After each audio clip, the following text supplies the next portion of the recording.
सब साइंस के ही हैं। मैट्रिक तक तो सब साथ है। इंटर में साइंस कितने लोग के पास था? सबके पास। तभी आप लोग इसमें आए। तो आर्ट से जुड़ा हुआ कोई भाव है किसी के मन में? एग्रीकल्चर पर हमारा कल्चर है ना? एग्रीकल्चर चमत्कार की जननी है, और एग्रीकल्चर में अकेले भी व्यक्ति चमत्कार कर सकता है।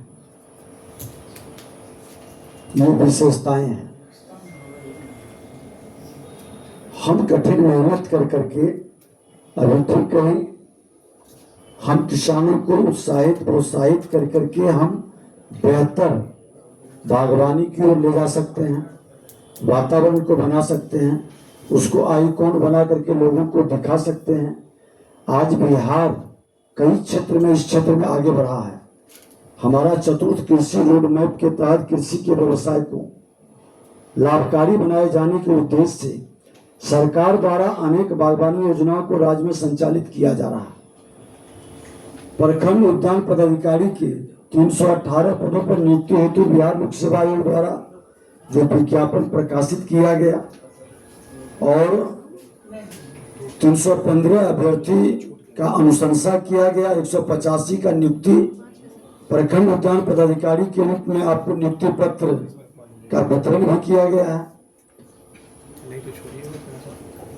ये 2 दिवसीय उन्मुखीकरण कार्यक्रम के अवसर पर आप लोग को बहुत सारी जानकारी आपके सीनियर पदाधिकारी के द्वारा दिया जाएगा, और ये एक तरह से प्रशिक्षण है। कृषि एवं औद्यानिक क्षेत्र के भविष्य की मजबूत नींव रखने का अवसर है। संवाद होनी चाहिए अपने पदाधिकारी के साथ। लोग थ्योरी पढ़ के प्रैक्टिकल करने जाते हैं, आप प्रैक्टिकल करके फिर से थ्योरी पढ़ने आए हैं, प्रशिक्षण लेने आए हैं। तो इसमें जो कठिनाई, व्यवहारिक कठिनाई है, हमेशा मन के अंदर एक भाव रहना चाहिए कि हम पदाधिकारी हैं, हम मंत्री हैं, हम उच्च पद पर बैठे हैं। तो ये अहंकार की भाव आपको आगे बढ़ने नहीं देगा। हम सेवक हैं, लोक सेवक हैं। क्या है? और सेवक का भाव, सेवा का जब मन में आ जाएगा तो आपको सम्मान भी दिलाएगा, आगे बढ़ने का अवसर भी देगा। कोई भी पदाधिकारी यूपीएससी से आया हो, बीपीएससी से आया हो, वो लोक सेवक है। मालिक कौन है? जनता। जनता। और आप लोग का मालिक कौन है? किसान। तो जब मालिक के भाव से हम अपना कर्तव्य का निर्वहन करेंगे, काम करेंगे, तो निश्चित तौर पर हमारा सम्मान बढ़ेगा, हमारी विश्वसनीयता बढ़ेगी। विभाग ऐसे पदाधिकारी को पा करके गौरवान्वित भी होगा। ये वातावरण बनाने की जरूरत है, और यही बात आपसे प्रेरणा दूसरे को मिलेगा। कोई पदाधिकारी सोचता हम तो सीनियर हो गए, हमारा लेवल ऊंचा हो गया। कर्तव्य के पथ पर बढ़ने वाले का लेवल नहीं होता है, कार्य करने की क्षमता का लेवल किसका ज्यादा है, ये महत्वपूर्ण रखता है।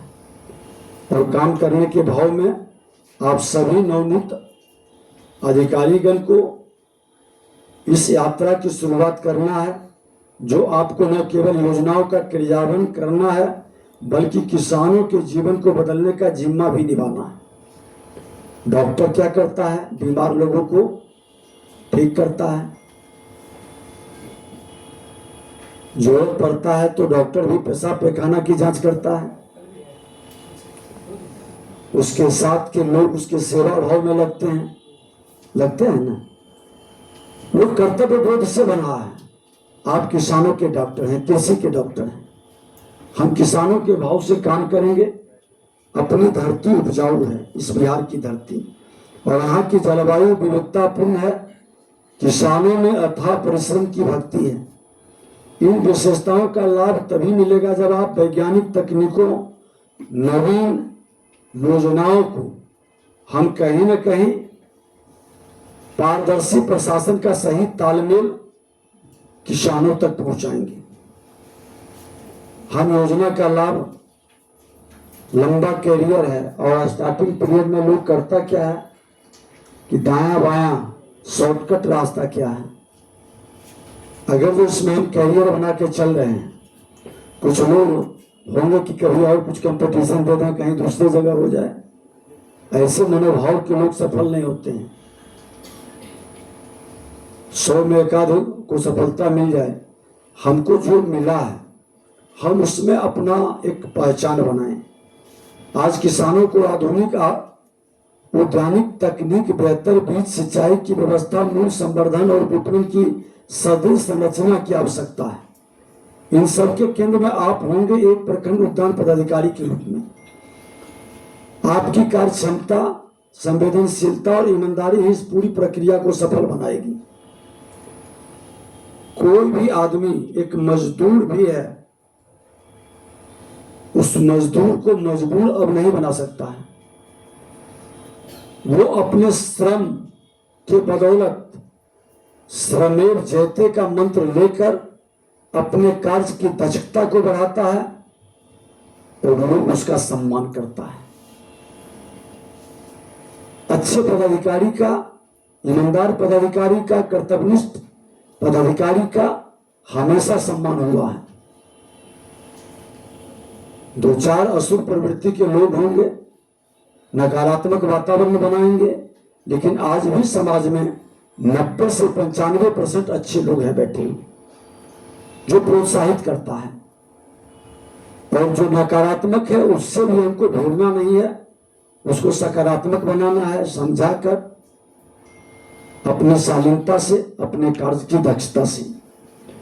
मैं आप सबसे अपेक्षा भी रखूंगा कि किसानों से सतत संवाद बनाए रखना है। वह किसान नहीं, अन्नदाता है, जिसकी कठिन परिश्रम से हमारे और आपके भूख मिटते हैं, पेट की ज्वाला शांत होती है। वह एक तपस्वी है। उस तपस्वी का तप बेकार न जाए, यह हमको सजग रहना है। योजना के किरदार में पूर्ण पारदर्शिता रखना है। सही लोगों को जरूर मिले, हम उसकी प्राथमिकता देंगे। सही लोगों को योजना का लाभ मिले। नवाचार और तकनीक प्रयोगों को बढ़ावा देना है। उद्यानिकी को केवल उत्पादन तक सीमित न रख करके प्रोसेसिंग और मार्केटिंग तक ले जाएंगे। तो वो ज्ञान आपको अपने किताबी ज्ञान से के साथ साथ अपने IQ से भी प्राप्त करना है। हम जिस क्षेत्र में हैं, अभी तो सोशल मीडिया, गूगल, ये सारे AI प्लेटफॉर्म से बहुत सारे नए तकनीक की जानकारी मिलती है। हम थोड़ा सा 2 कदम और बढ़ा देंगे, दूसरे स्टेट में क्या क्या हो रहा है, क्या बेहतर चल रहा है, और जब वो सब ज्ञान प्राप्त करके आप सुझाव देंगे तो आपके डायरेक्टर, आपके सेक्रेटरी, आपके मिनिस्टर आपके प्रति जो धारणा बनाएंगे कि नॉलेजेबल है, ज्ञानवान है, व्यवहारिक ज्ञान और थ्योरी ज्ञान का समन्वय बनाने में ये सक्षम है, तो इसका लाभ आपको आने वाले दिन में मिलेगा। बिहार सरकार की प्राथमिकता है कि राज्य के प्रत्येक किसान को अपनी मेहनत का उचित मूल्य मिले और वे गर्व से कह सके कि वे बिहार के किसान हैं। इस दिशा में आप सभी का योगदान निर्णायक होगा। मुझे पूरा विश्वास है कि आने वाले समय में आपकी मेहनत और निष्ठा से बिहार की उद्यानिकी क्रांति एक नए आयाम को प्राप्त करेगी। इसी के साथ आपको उज्जवल भविष्य के लिए शुभकामनाएं देते हैं। एक नए राह पर कदम बढ़ाएं, कहीं भी कठिनाई हो बेझिझक सरकार अच्छे लोगों के साथ खड़ी है, क्योंकि बिहार को आगे बढ़ाना है ना। तो कौन सा क्षेत्र है जहां पर बिहार आगे बढ़ेगा? 76% लोग एग्रीकल्चर पर आधारित है और हमारे तमाम संस्कृति और संस्कार एग्रीकल्चर से जुड़े हैं। आप देख लीजिए जितने पर्व त्योहार आपके कल्चर है सब एग्रीकल्चर पर है। कितनी तरह की फसल है बिहार में, कोई बताएंगे? कौन सा? रबी, खरीफ और गर्मा। तो आपके डायरेक्टर फेल कर गए।